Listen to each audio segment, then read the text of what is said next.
Good afternoon everyone, welcome to my channel. Class 10 की chemistry की जो लेक्चर है उसका हमारा नेक्स्ट लेक्चर है। प्रीवियस लेक्चर्स के अंदर हमने जो मेटल्स एसिड्स के साथ रिएक्ट करते हैं तो वो हमने देखे थे कि जो मेटल कंपाउंड्स हैं, मेटल कार्बोनेट है और मेटल बाइकार्बोनेट है, वो अगर एसिड से रिएक्ट करते हैं या बेस से रिएक्ट करते हैं तो किस तरह से केमिकल इक्वेशंस फॉर्म करते हैं, ये हम प्रीवियस लेक्चर्स में देख चुके थे। अब बेसिकली आज जो हम स्टडी करेंगे, अच्छा ये देखिए ये इंटेक्स क्वेश्चन लास्ट हमने डिस्कस किए थे प्रीवियस लेक्चर के अंदर। आज जो देखिए अगर अब हम आगे देखेंगे तो अब जो हमारा टॉपिक है वो है what do all acid and base have in common. अगर आप कॉमन देखें एसिड और बेस में क्या क्या कैरेक्टरिस्टिक्स भी, केमिकल फिजिकल, ये हम देख चुके हैं। फिजिकल हमने स्टार्टिंग के चैप्टर में स्टार्टिंग में देखी थी और केमिकल प्रॉपर्टीज हम देख चुके हैं। अब इनमें कॉमन क्या होता है, ठीक है, वो हम देखते हैं। तो in section 2.1 we have seen that the all acid have similar chemical properties. ये हम देख चुके हैं कि जितने भी एसिड्स होते हैं उनकी केमिकल प्रॉपर्टीज क्या होती है, सेम होती है। What let's this similarity in properties we saw in activity 2.3। Activity saw हमने 2.3 में हम देख चुके हैं कि क्या क्या सिमिलरिटीज होती है, वो हम देख चुके हैं।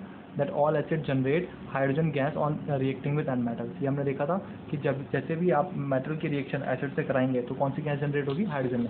अच्छा, ये सेम इक्वेशन आपके थर्ड चैप्टर में काम आएगी, मेटल एंड नॉन मेटल में। वहाँ भी हम मेटल की रिएक्शन एसिड से कराएंगे। अच्छा, यहाँ पर हमने क्या करा है, मेटल की रिएक्शन एसिड से कराया, वहाँ भी हम मेटल की रिएक्शन एसिड से कराएंगे।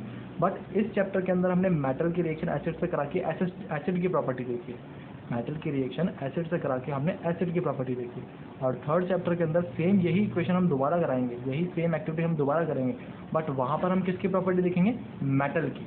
यहाँ देखिए एसिड की प्रॉपर्टी, वहाँ देखेंगे मेटल की प्रॉपर्टी, तो सेम इक्वेशन वहाँ काम आएगी। मैंने आपको पहले भी बताया था कि अगर आप स्टार्टिंग के 4 चैप्टर देखेंगे तो उनमें स्टार्टिंग के चौथा तो आप भूल जाइए, चौथा मत देखिए चाहे। स्टार्टिंग के 3 चैप्टर के अंदर तो कुछ इक्वेशन तो इतनी कॉमन है जो आप फर्स्ट चैप्टर की कुछ इक्वेशन सेकंड में यूज़ कर सकते हैं, सेकंड की कुछ इक्वेशन फर्स्ट में यूज़ कर सकते हैं, ठीक है, इजीली। ठीक है, अभी तो जैसे कि हम एक बार चैप्टर कंप्लीट कर ले, फिर मैं आपको कुछ कंप्लीट इक्वेशन है जो आप सब जगह यूज़ कर सकते हैं, किस किस जगह, तो वो मैं आपको पूरी टेबल दे दूंगा, मेरे पास बनी हुई है पूरी कंप्लीट टेबल। ओके, ठीक है, तो देखिए हम स्टार्ट करते हैं। आगे देखिए क्या था, so hydrogen seems to be common to all acid. तो हम ये देख चुके हैं कि हाइड्रोजन क्या है, सभी एसिड्स में क्या है, कॉमन है। Let us perform an activity to investigate whether all compounds containing hydrogen are acidic. हम एक एक्टिविटी परफॉर्म करके देखते हैं क्या कि जिन भी कंपाउंड के अंदर हाइड्रोजन है क्या वे सब एसिड हैं, ठीक है। इसके लिए हम क्या करते हैं, एक एक्टिविटी परफॉर्म करते हैं। क्यों, अभी हमने देखा कि एसिड की रिएक्शन से हमेशा हाइड्रोजन निकल रही है मेटल के साथ। एसिड की मेटल से रिएक्शन होने पर हमेशा हाइड्रोजन गैस रिलीज होती है। तो हम ये बोल सकते हैं कि कहने का मतलब ये है कि सभी एसिड के अंदर हाइड्रोजन अवेलेबल है, सभी एसिड के अंदर हाइड्रोजन अवेलेबल है। क्या इसका रिवर्स भी पॉसिबल है, कहने का मतलब कि जिन भी कंपाउंड में हाइड्रोजन अवेलेबल है क्या वो एसिड हो सकते हैं, तो उसके लिए हमने एक्टिविटी परफॉर्म की। तो देखिए एक्टिविटी 2.8 है, take solution of glucose, alcohol, hydrochloric acid and sulphuric acid. हमने क्या 4 टाइप के सॉल्यूशंस लिए, एक ग्लूकोज है आपका, एक अल्कोहल है, एक हाइड्रोक्लोरिक एसिड है और एक सल्फ्यूरिक एसिड है, ठीक है। Fix 2 nails a cork and place the cork in 100 ml beaker. आप देख पा रहे हैं डायग्राम के अंदर एक कॉर्क लिया है आपने, उसके अंदर 2 नेल्स को फिट किया है, ठीक है। आप देखिए डायग्राम के अंदर, यहाँ पर डायग्राम में आपको शो है कंप्लीट, ये देखिए यहाँ पर इस डायग्राम के अंदर। यहाँ पर आगे देखिए 100 ml बीकर का है। Connect the nails to the 2 terminals of a 6 volt battery. आपने अगर एक 6 वोल्ट बैटरी से कनेक्ट करा है, ठीक है। अब जैसे आप 6 वोल्ट बैटरी से कनेक्ट करते हैं और एक बल्ब आपने लगाया उसके अंदर, ठीक है। अब आप क्या करेंगे, इसको चेक करेंगे कि बल्ब जो है वो स्विच ऑन होता है, मतलब बल्ब ग्लो करता है या नहीं करता। यहाँ आपने एक सर्किट के अंदर एक स्विच लगाया हुआ है, ये एक बल्ब है यहाँ पर आपके, ये बीकर आपको गिवन है और यहाँ पर डिफरेंट सॉल्यूशंस आपने लिए हैं, ठीक है। कभी आप एक बार आप डाइल्यूट HCl ले रहे हैं, नेल आपको दिख रही होंगी, ये फॉग दिख रहा होगा आपको कॉर्क, ठीक है, और ये 2 नेल्स आपको वर्टिकली दिख रही होंगी, यहाँ पर ये एक नेल है और ये दूसरी नेल है, ठीक है। आगे चलते हैं, देखिए now pour some dilute HCl in the beaker. आप कुछ डाइल्यूट HCl आप डालेंगे, मैंने आपको पहले बताया था डाइल्यूट डालेंगे, कंसनट्रेटेड नहीं डालेंगे। क्यों, ये कंसनट्रेटेड क्या होता है, बहुत ज़्यादा रिस्की होता है उसको डालने का, ठीक है। And switch on the current, और आपने अगर करंट को स्विच ऑन कर दिया, ठीक है। Repeat with dilute sulphuric acid. इसी के साथ आप क्या करेंगे, अब आपने HCl के साथ कराया, अभी किसके साथ कराया आपने, डाइल्यूट HCl के साथ। अब आप क्या करें, सेम इसी प्रोसेस को करिए डाइल्यूट सल्फ्यूरिक एसिड के साथ, ठीक है। व्हाट डू यू ऑब्जर्व, आप क्या देखते हैं, repeat the experiment separately with glucose and alcohol solution. और सेम प्रोसेस आप करेंगे ग्लूकोज और अल्कोहल के साथ, और आप क्या देखते हैं, तो बेसिकली आपने चारों के साथ किया है, एक बार ग्लूकोज के साथ किया है, एक बार अल्कोहल के साथ किया है, एक बार हाइड्रोक्लोरिक एसिड के साथ किया और एक बार सल्फ्यूरिक एसिड के साथ किया, ठीक है। आपने चारों के साथ क्या करा, एक्टिविटी को परफॉर्म किया। अब देखिए जब एक्टिविटी को परफॉर्म करते हैं तो बेसिकली क्या होता है, the bulb will start glowing in the case of acid.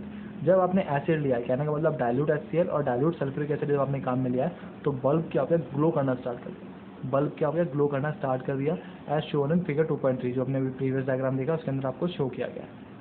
But you will observe that glucose and alcohol solution do not conduct electricity. But आप देखेंगे कि ग्लूकोज और एल्कोहल जो सॉल्यूशन है, अच्छा ग्लूकोज का फॉर्मूला भी मैं लिख देता हूँ C6H12O6, ठीक है, ये हम पढ़ेंगे अभी 4th चैप्टर के अंदर, ठीक है। एल्कोहल का भी लिख देता हूँ मैं, एल्कोहल का वैसे OH होता है, ठीक है, लेकिन इसको अगर मैं मिथेनॉल के साथ ऐड करके लिख देता हूँ तो बोल सकते हैं CH3OH, ठीक है, ये है आपका मिथेनॉल, ठीक है, CH3OH मिथेनॉल, ठीक है। वैसे एल्कोहल केवल OH होता है, लेकिन जिसके साथ जुड़ जाता है वो हो जाता है, जैसे कि मीथ के साथ जुड़ेगा तो मिथेनॉल, एथ के साथ जुड़ेगा तो एथेनॉल। ये सब क्या है, ये आपको 4th चैप्टर में समझ में आएगा। मैंने आपको जनरली एक आइडिया दे दिया कि क्या क्या कंपाउंड का नाम होता है, ठीक है। ऑल आप एथेनॉल एल्कोहल आपको याद रखना OH होता है बेसिकली किसी से भी अटैच, ठीक है। तो अब सिमिलरली आपने ग्लूकोज और एल्कोहल के साथ किया तो इलेक्ट्रिसिटी मतलब फ्लो नहीं हुई, कहने का मतलब बल्ब क्या हुआ, ग्लो नहीं हुआ। तो glowing of the bulb indicate that there is a flow of electric current through the solution. तो जिन भी सॉल्यूशन के अंदर बल्ब ग्लो हो रहा है, जिन भी सॉल्यूशन के अंदर बल्ब ग्लो हो रहा है उसका मतलब क्या है कि उन सॉल्यूशन के अंदर इलेक्ट्रिक करंट क्या कर रही है, फ्लो कर रही है। उन सॉल्यूशन के अंदर इलेक्ट्रिक करंट क्या हो रही है, फ्लो कर रही है। The electric current is carried through the solution bye ion. अब इलेक्ट्रिक करंट के अंदर क्या होता है कि जो सॉल्यूशन है उसमें कैसे फ्लो होगी, वो आयन्स के थ्रू। देखिए अब मैं आपको बताता हूँ कैसे, जस्ट ओके, जस्ट ये हमने एक बीकर लिया है, इसके अंदर हमने सॉल्यूशन लिया कोई भी, तो जैसे आपने अब जैसे कि हमने एक ये था इस तरह से, यहाँ दो नेल्स आपने ये लगाई थी और ये इलेक्ट्रिक सर्किट इस तरह से लगा रखा है, ठीक है। तो यहाँ तो चार्जेस मूव हो रहे हैं। अब ये चार्जेस मूव होके जब इस नेल के अंदर जाएंगे और ये यहाँ पर सॉल्यूशन जो फिल्ड है, तो इसके अंदर क्या होता है कि चार्जेस क्या होते हैं कि जैसे एग्जांपल ये HCl है आपके पास, क्या है, ये जो एसिड आपने भरा है ये HCl। तो अब इस लिक्विड के अंदर जो इलेक्ट्रिसिटी फ्लो होगी ना, वो इन चार्ज इलेक्ट्रॉन के कारण नहीं होगी, वो इसकी ये वो इलेक्ट्रिसिटी क्या होगी, इस सॉल्यूशन के अंदर चल जाएगी और इन सॉल्यूशन को तोड़ देगी, किसमें, H+ में और Cl- में। फिर ये जो आयन्स होंगे ना, ये H+ और जो Cl- आयन्स है, ये इलेक्ट्रिसिटी फ्लो करेंगे सॉल्यूशन के अंदर, ये इलेक्ट्रिसिटी फ्लो करेंगे सॉल्यूशन के अंदर। तो यहाँ सॉल्यूशन के अंदर H+ आयन फ्लो कर रहा होगा इलेक्ट्रिसिटी। अब वापस जैसे इस रॉड में जाएगा तो ये H+ आयन क्या होगा, अपनी इलेक्ट्रिसिटी वापस इलेक्ट्रॉन को दे देगा और इलेक्ट्रॉन यहाँ से यूज कर फ्लो करेगा, ठीक है। तो इस तरह से फ्लो होता है एक्चुअल में, ठीक है। तो यहाँ जो आयन्स लिखा है वो मैंने आपको समझा दिया कि आयन्स के थ्रू कैसे होता है सॉल्यूशन के अंदर,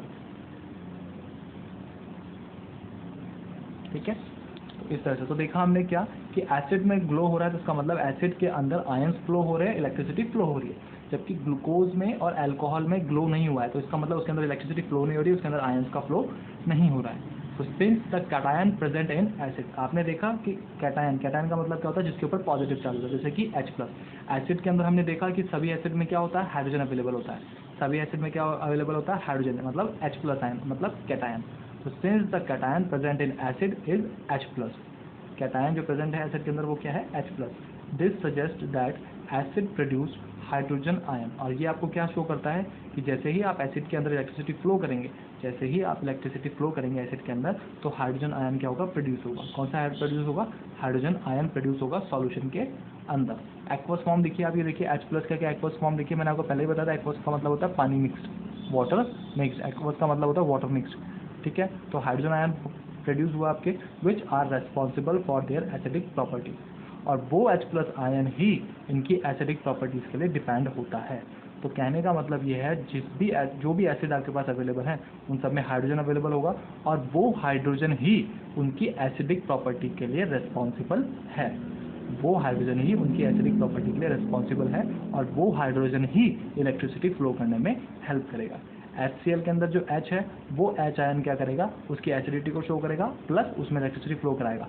हाइड्रोसल्फ्यूरिक एसिड H2SO4, तो उसके अंदर जो हाइड्रोजन है वो उस एसिड के अंदर इलेक्ट्रिसिटी फ्लो कराएगा और उस एसिड की क्या करेगा, एसिडिटी को शो करेगा, ठीक है।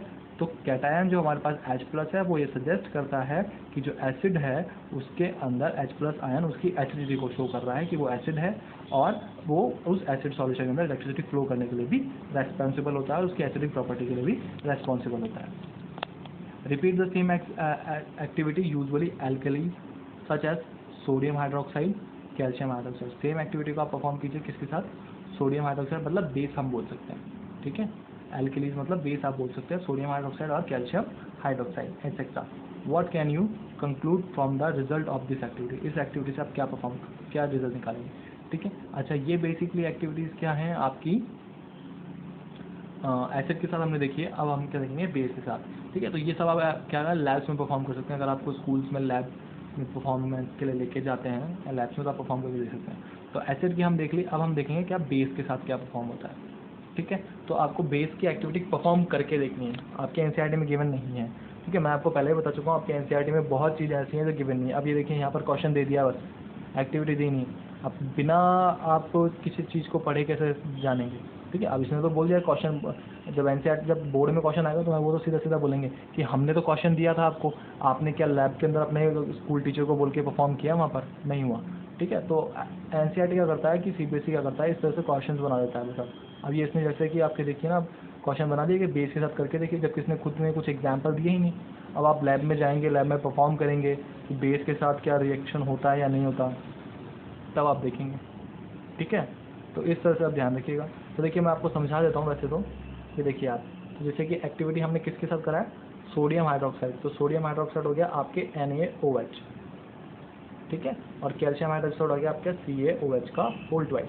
तो जैसे ही आपके एसिड के अंदर H+ जो था वो रेस्पॉन्सिबल था किसके लिए, उसकी एसिडिक प्रॉपर्टीज़ के लिए और इलेक्ट्रिसिटी के लिए, वैसे ही जो बेस होते हैं उसके अंदर जो ये OH आयन होता है जिसको हम बोलते हैं OH-, ये जो OH आयन होता है ये बेसिकली उसकी बेसिसिटी मतलब उसकी बेस की प्रॉपर्टी के लिए रिस्पॉन्सिबल होता है, किसके लिए, उनकी बेस की प्रॉपर्टी के लिए रिस्पॉन्सिबल होता है। आपके बुक में गिवन नहीं है, अगर आप लिखना चाहें तो लिख सकते हैं। जैसे एसिड के अंदर H+ आयन उनकी एसिड प्रॉपर्टीज के लिए रिस्पॉन्सिबल होता है, वैसे ही बेस के अंदर OH- आयन क्या होता है, उनकी बेस की प्रॉपर्टी के लिए रिस्पॉन्सिबल होता है। तो होप ये क्लियर हो आपको कि क्या होता है ये।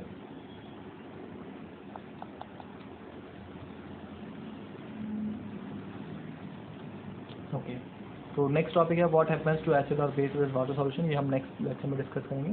तो होप आपको क्लियर हुआ, फिर अगर आपको कोई डाउट हो तो आप कमेंट बॉक्स में कमेंट कर सकते हैं। Okay, thank you.